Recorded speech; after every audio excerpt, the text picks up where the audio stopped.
नमस्कार। आज बात करते हैं भारत के उस हिस्से की जिसे अक्सर देश का दिल कहा जाता है। जी हां, उत्तर प्रदेश की। ये सिर्फ एक राज्य नहीं है, ये वो जमीन है जहां हमारी सभ्यता ने जन्म लिया। और कमाल की बात यह है कि यहां इतिहास की हर एक परत आज भी हमारे सामने बिल्कुल जिंदा है। तो सवाल यही उठता है ना कि आखिर कैसे कैसे एक ही इलाका सभ्यता का पालना भी बन गया, बड़े बड़े साम्राज्यों का गढ़ भी रहा और आज भी मॉडर्न इंडिया का दिल कहलाता है। चलिए इसी सफर पर निकलते हैं और इस दिलचस्प कहानी की परतों को खोलते हैं।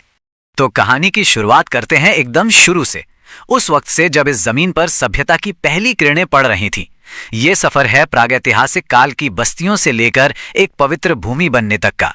इस जगह का इतिहास कितना गहरा है, इसका अंदाजा बेलन घाटी में मिले पुरापाषाण काल के औजारों से लगता है। मतलब यहाँ इंसान हजारों हजारों साल पहले से मौजूद था। फिर आया नवपाषाण काल, जब खेती बाड़ी शुरू हुई और धीरे धीरे वैदिक काल आते आते तो ये क्षेत्र ब्रह्मावर्त और मध्य देश जैसे पवित्र नामों से जाना जाने लगा। और हाँ, ये वही धरती है जहां कुरु और पांचाल जैसे महान जनपदों ने आकार लिया था। याद है महाभारत, उसका जो केंद्र था हस्तिनापुर, वो आज के मेरठ के पास ही था।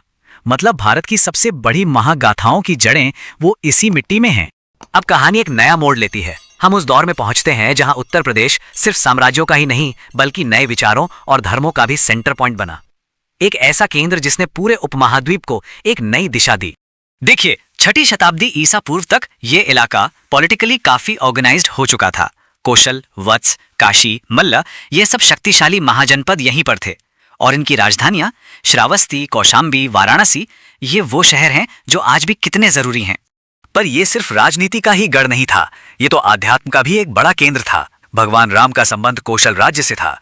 भगवान बुद्ध ने अपना पहला उपदेश यहीं सारनाथ में दिया और महावीर स्वामी की यात्रा भी यहीं पावा से जुड़ी हुई है। सोचिए तो जरा, भारत के 3 बड़े धर्मों की जड़ें इसी एक जमीन से कितनी गहराई से जुड़ी हुई हैं। और मौर्य साम्राज्य की विरासत तो यहाँ आज भी धड़कती है। सम्राट अशोक ने सारनाथ में जो स्तंभ बनवाया था वही तो आज आजाद भारत का राष्ट्रीय प्रतीक, हमारा नेशनल एम्ब्लेम है। इससे बड़ा सबूत और क्या होगा कि इस क्षेत्र का अतीत हमारी आज की पहचान से कितना मजबूती से जुड़ा है। चलिए अब सफर में थोड़ा और आगे बढ़ते हैं, गुप्त काल की तरफ, जिसे भारत का स्वर्ण युग या गोल्डन एज भी कहते हैं। इसका सबसे बड़ा गवाह आज के प्रयागराज में खड़ा समुद्रगुप्त का प्रयाग प्रशस्ति स्तंभ।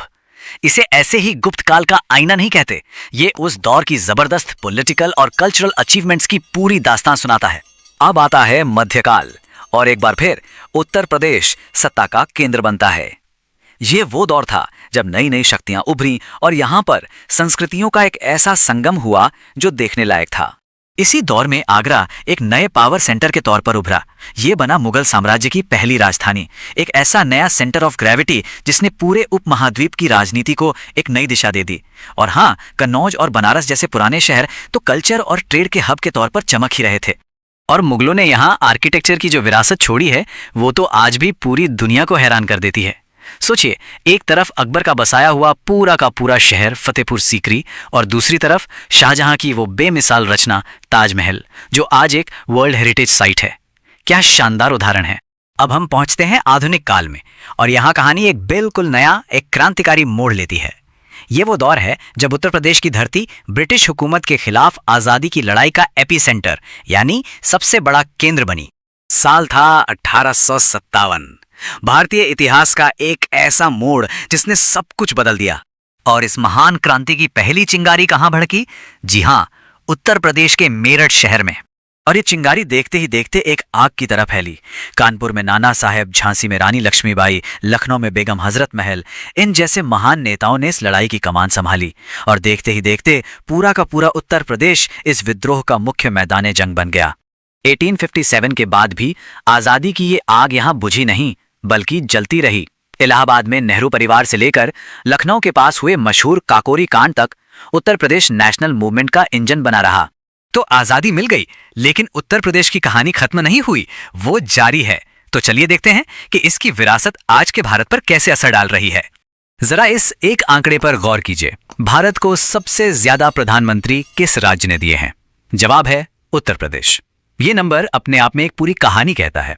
ये दिखाता है कि अपनी विशाल आबादी और पॉलिटिकल अवेयरनेस की वजह से आजाद भारत में इस राज्य का दबदबा कैसा रहा। तो इस पूरे लंबे चौड़े इतिहास को याद रखने का एक सिंपल सा तरीका हो सकता है। पहला, लोगों को जगहों से जोड़िए, जैसे रानी लक्ष्मीबाई को झांसी से। दूसरा, साम्राज्य को उनकी राजधानियों से, जैसे कुरु को हस्तिनापुर से। और तीसरा, हर घटना को उसके सही दौर से, जैसे 1857 की क्रांति को आधुनिक काल से।